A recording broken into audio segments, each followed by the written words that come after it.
Welcome back to Loaded and Rolling. I'm your host, Thomas Wasson, trucking expert here at FreightWaves. And on the docket for today, CTPAT. Not to be confused with CPAP or other acronyms that I can't spell correctly, but this one is how Customs Trade Partnership Against Terrorism. It's a certification and how it makes cross-border movements more efficient. Everyone's been talking about the impacts of nearshoring and cross-border movement, and it impacts trucking. And so for truckers and carriers, when you're trying to figure out what you want to move, this is one of those little handy acronyms to make sure that you're finding the most legit folks. It can be the Wild West south of the border, so pick your friends wisely. Helping us determine all of this, what it is and why is it important, is our next guest, John Sutton, Director of Corporate Strategy at Sunset Transportation. They happen to know a thing or two about this situation, and they'll tell you how not only it's going to be impacting your nearshoring operations, but they happen to do direct shipments, north-southbound capacity, and cross-border drayage. So, whole lot to dig into. John, welcome. Happy to have you on the show. For folks who are unfamiliar, tell us a little bit about yourself. Hi, I'm John Sutton. I'm the Director of Corporate Strategy here at Sunset Transportation. Oftentimes I tell people that that's my title, and the next question that I get is, what does that even mean? But basically finding a way to make the operation better every single day, finding an opportunity to leave the company better than I found it when I walked in the door that morning. And the CTPAT initiative, CTPAT, it rolls off the tongue a little bit easier, CTPAT, right? That falls under my kind of realm and responsibility, because at the end of the day, the CTPAT initiative is a very, very, very large quality control initiative. And by going through the CTPAT certification and validation process, you just learn so much about yourself as a company. And it's really a really good way to be able to look yourself in the mirror and find out what it is that truly makes your organization tick by engaging in the initiative.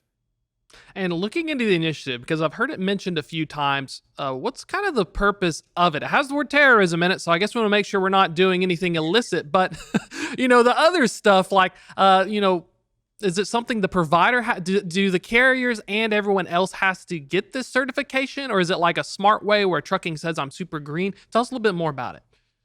Okay, so there's so many facets to that question. And the thing that people obviously makes their eyebrows raise is the word terrorism. Okay. The CTPAT initiative is focused specifically on anything coming into the country that shouldn't be in the country. We're most familiar with it from the perspective of Mexico, just because, there's a border there. It's very easy to get through on the ground through the border as compared to steamship or plane, for example, and all the security that is there. But basically, if you talk to someone higher up at the U.S. Department of Customs and Border Protection that own the CTPAT initiative, they're going to say, keep things out of the country that shouldn't be in the country.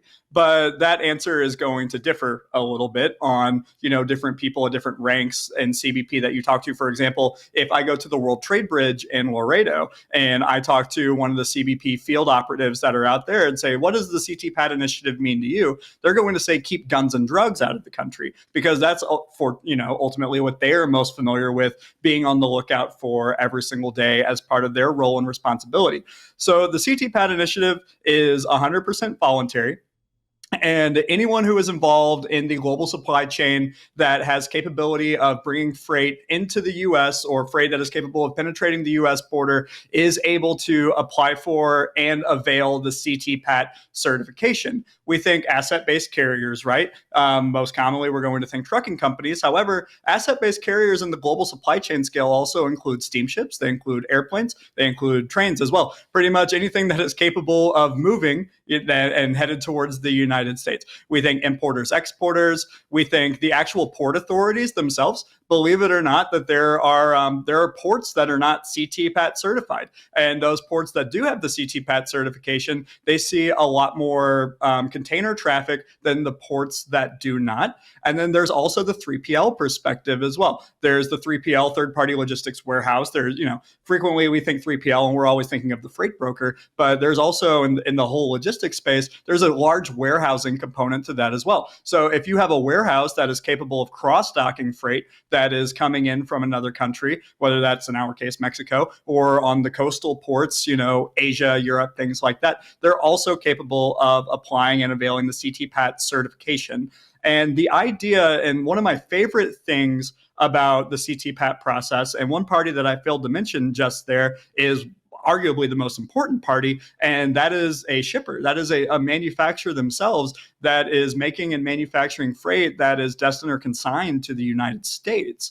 And my favorite thing about the CTPAT process is the offices of CBP make it very difficult for you to impose a CTPAT requirement on one of your partners that is involved in the supply chain for getting your goods into the United States if you are not CTPAT certified or validated yourself.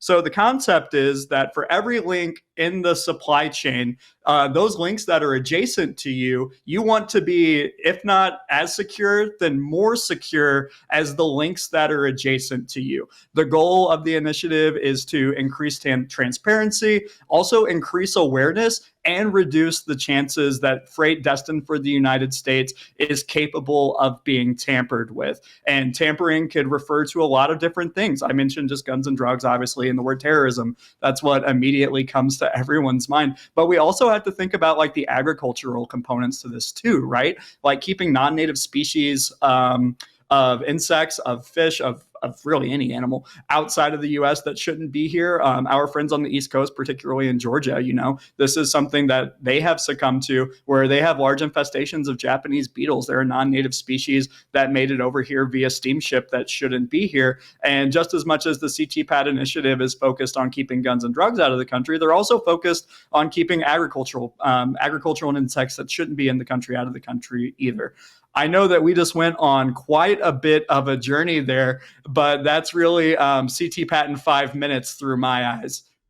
Oh, it's super important because I heard a lot of times from folks I've spoken with. Typically, we focus on the trucking side. We need more Mexican truckers. We need to make them get the CTPAT so we can figure it out. I didn't think about the shippers, the ports of entry. I liked your point on the beetles because it turns out down south, the American chestnut used to be a big deal, but then because of imports of the Asian chestnuts, the chestnut blight. So that took out like 80 to 90% of all the chestnut trees. So I look in a forest now, I'm like, oh man, no more chestnuts roasting on open fire. But importance for shippers as well. I think that you brought up a great point I kind of wanted to dive into is that shippers who don't have it can't force it on others. Because I can see some lazy shippers being like, well, I want to have this quality, but I'm going to too much work. Does that come to being an intermediary and a provider, like when Sunset approaches it? Does that kind of be something where you all try to cheerlead the effort as you're working with folks and encouraging them? Or is there kind of a movement where it's grassroots, where folks are recognizing this and they want to get it themselves and just happens to benefit? It's a combination of both. So as a CTPAT requirement imposed on you by the Offices of Customs and Border Protection is that you have to have a statement of support. And what a statement of support means is that anyone that you work with as your link in the supply chain, they are aware that you are a CTPAT certified and validated organization. And you want to make sure that they understand that as part of that, you may impose particular security or visibility or access control requirements on your transactions to make sure that they go safely, smoothly, and free from tampering. While, a large portion of the business that we do here is just domestic in the United States, it's very important for us to make sure that any of our shippers that we know that are actively conducting business in Mexico today are aware that Sunset, we participate in the CTPAT initiative, and we are very particular about certain parts of the shipment that we're handling and making sure that they are secure. And on the other side of that, from the grassroots side, that helps to facilitate that grassroots movement. And it gets shippers and pretty much anyone involved in the supply chain to start asking the question, hey, this seems really cool. How can I become more involved? What does this mean for me? What are the benefits that I stand to get by doing this? And at the end of the day, the biggest part of the initiative boils down to strictly awareness. Awareness how what you do and your involvement in the supply chain is capable of being manipulated or tampered with to be able to facilitate facilitate fraud, to be able to facilitate money laundering, to be able to facilitate the importing of narcotics or other commodities that shouldn't be in the United States. And again, no one's asking you to go gangbusters here, but it's just making sure that you're spreading the good word at all times while making sure that your folks know, as part of your involvement, what is required of them to be able to maintain your CTPAT standing. And I think it's interesting because, when we talk about even things like containerization, back in the day when you had like mostly hand unloading things, longshoremen would take their cut. So you had that fraud and you had that illicit stuff at the very hands on level. Now with trucking, where we've evolved into containerization going on to parts, typically 53-foot dry van or 40-foot movements on even intermodal. Is that something where the challenge is really just making sure that everything in the box is accounted for? Because I can assume with cross-border movements, if I was a smart cartel, I'd put an extra pallet of whatever and I'd pay someone for my pallet. And that's where things are slipping through the cracks. Yeah, and there's so much that goes into that. For our shippers that do require their business partners to be CTPAT either certified or validated, there's so much that happens upstream before our involvement comes in sourcing a carrier, a Mexican carrier or a direct carrier for the northbound move, or even a drayman or the warehouse on both sides of the border. There's so much that goes into that from a security perspective. The customs broker and or the freight forwarder, they're validating that paperwork 10 ways to Sunday. Whenever that freight gets loaded on the trailer, that driver is going to validate and watch that freight be loaded. It's going to arrive at the Mexican warehouse at the border in the instance that it's being cross-docked or being placed on a drayman, and they're going to do a validation in line with everything that they're seeing with the paperwork that's associated with that shipment. Both the Mexican carrier, the Mexican warehouse, and the drayman will do that. And then once it gets to the World Trade Bridge, they're going to do that, assuming they don't break the seal. And then once it gets to the U.S. Cross-docking facility or warehouse, they're also going to do that. They're compared to a standard domestic U.S. shipment. Whenever you are looking at a full end-to-end CTPAT ground transportation transaction coming in from Mexico into the United States, there's so much validation and auditability to that transaction to make sure that tampering at no point was ever capable of happening. That's what is so fascinating. Having typically point to point was what I started in, and then being in this role, learning more about. You go from semi-random point-to-point domestic, which is your trucking long haul, and then now you're adding like 5 different ways to Sunday that someone's going to touch this shipment. Is that something where, as we're seeing the nearshoring boom growing, how this is impacting north and southbound? Is there, when you've spoken with customers, feedback as well from what you're hearing, is this something where it's a challenge to get those right kinds of certified Mexican carriers? Because I've heard from other sources that there's still a lot of work to be done to even get that end-to-end visibility, because a lot of Mexican carriers still use like WhatsApp and even like link in their ELDs compared to the US market. So it's unfortunate because as part of the CTPAT program, unfortunate is a tough word. It's a bit of a conflict of interest with the CTPAT program. Particularly, let's talk about getting visibility in Mexico. And let's say that the Mexican carrier or the through service carrier is CTPAT certified. The dissemination of that ELD data is actually against CTPAT guidelines, because from a cybersecurity perspective, one of the primary 11 areas that the CTPAT initiative is focused on, that dissemination of that data, if it gets into the wrong hands, can lead to that trailer being trailed. And as we know, that hours of service are much looser in Mexico than they are here in the US today. And I'll give you a little tip. It's a lot harder to steal freight that is in motion than freight that is sitting still. And the Mexican, authorities and those that are capable of making regulations surrounding that recognize the threat that shipment theft and tampering has to the Mexican transportation market as a whole. And it's almost in their best interest to allow those tractor trailer configurations to keep moving and effectively get that freight to the border as fast as possible, just from a tailing and tampering and theft perspective. So knowing where that shipment is, that the dissemination of that data and how you get it is a little bit of a conflict of interest. And then you think about the carriers that don't have CTPAT certification that you could target to be able to go out and get that visibility and that breadcrumb data. And you have to remember that the normal Mexican driver does not have a cell phone plan. And without data, you can't effectively use, a visibility solution. I'm just going to name a few: MacroPoint, 4Kites, Trucker Tools, Project 44, things like that, to be able to go out and fetch breadcrumbs. So for that, demystifying the black hole that is being able to get Mexican breadcrumbs is a bit of a lose-lose situation, honestly. So I don't think that a lot of people really put it into perspective whenever it gets broken down that way. But the nearshoring opportunity and being able to go out and find CTPAT certified companies to work with, where you know that freight is in good hands and that you will get timely and frequent location updates on that load, even if you're not receiving those systematic, is a lot easier than folks may think.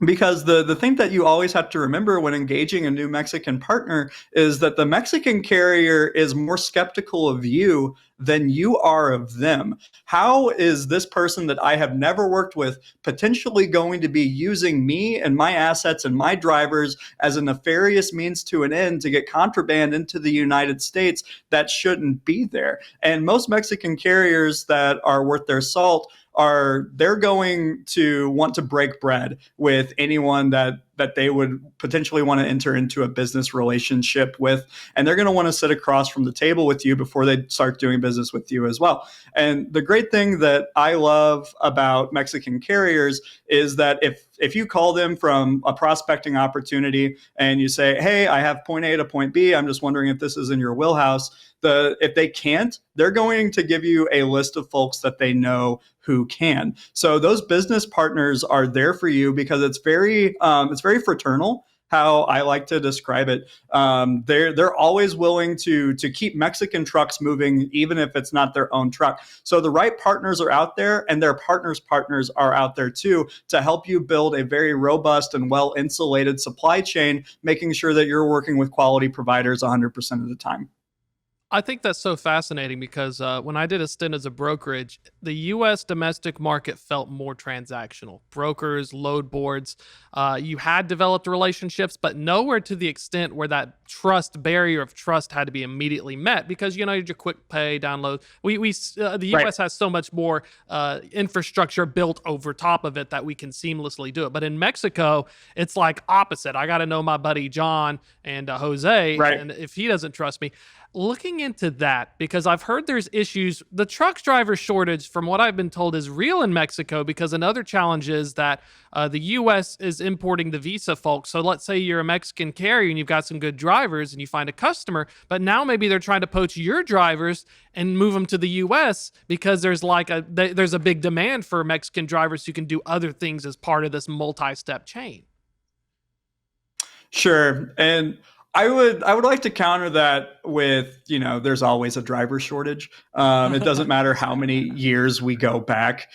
People were talking about this in the 80s, that there's a driver shortage as well. As we know that, the number of drivers in a fleet on any given time may be subject to change, but whenever you look at the number of drivers available in the entire pool of available drivers, agnostic of what company they drive for, that stays pretty static outside of the Black Swan event that we had here a couple years ago with COVID. And we're now starting to see that kind of get back in line from a full North American perspective, get back in line with where it was pre-COVID, or even where it would be if it was forecasted of where it would be in 2024 had COVID never happened. We had a quick rise and a quick valley, and we're kind of back in line with where we would be. But ultimately, while there is a lot of credence to what you are saying, there's also such a boom that there's enough freight and there's enough capacity for everyone, as long as you're asking the right questions and looking in the right place to be able to find that capacity.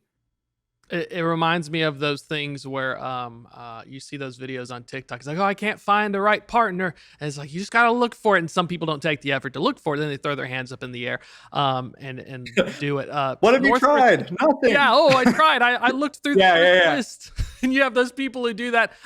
North and southbound shipments. Well, I got a little bit of time left here. From how I understood it, a lot more stuff coming up from the south than goes into the north. Is there anything that we need to understand with the CTPAT, CTPAT, or anything else we've talked about? Is that a big component? Because I'm assuming with nearshoring, there will be more southbound, but is that something that we need to also pay attention for things going back in? Yeah, so there's definitely going to be, as the Mexican economy improves and nearshoring improves, and the value of the peso relative to the dollar appears to be all diesel, no brakes right now. We can anticipate a large increase. Or, well, not necessarily a large increase, but a continued upward demand for northbound shipments for the foreseeable future, at least in my personal opinion, through the end of the decade. And what that is going to mean is that over time, as a US based brokerage, I fully believe that your value prop as a service driven freight brokerage, if you're going to make service your table stakes, which I hate using the phrase table stakes, if you're going to make service your table stakes, you should be able to operate agnostic of borders. I truly believe that if you're a service driven freight brokerage, you should be just as competent capable of transporting Mexican and Canadian shipments as you are in transporting US shipments. And over time, as the nearshoring demands grow, US-based manufacturers are able to source product from Mexico that can help to lower the cost of their finished good or strengthen their relationships with their vendors and their suppliers by getting access to whatever that commodity may be. I think it's also going to increase and grow the visibility of the CTPAT initiative, what it stands to do, and make everyone who's involved in the supply chain more inclined to get that initiative knocked out or become certified or become validated before your business partners impose it on you. I truly believe that a very CTPAT focused Mexican supply chain is not a matter of if, but a matter of when. If you have clients today that are starting to dabble or get their toes wet in Mexican manufacturing and shipping, and it's going to be in your best interest to start familiarizing yourself with the process now, and also start familiarizing yourself with the business partners available to you in Mexico that are already checking all of the boxes that CTPAT requires. And looking ahead, got about 3 minutes left here. Back when I started in 14, cross-border movements felt like I was at U.S. Express, large carrier. It was something kind of handled by the largest asset base. Now I'm hearing more buzz, brokerages, 3PLs, other providers are getting in. Does this mean something where has there been a fundamental shift because of the black swan? I'm going to call it a fat goose because of the impact of it. Event where this is the next Wild West gold rush for brokerages because you want to expand that offerings and you got to get that and plus options to kind of get more access to domestic. If you offer intermodal, international, maybe I can get more domestic and be full end to end. I wouldn't necessarily call it a gold rush relative to what we saw here with the spot market in the U.S. over the past, at the height of the Fat Goose event.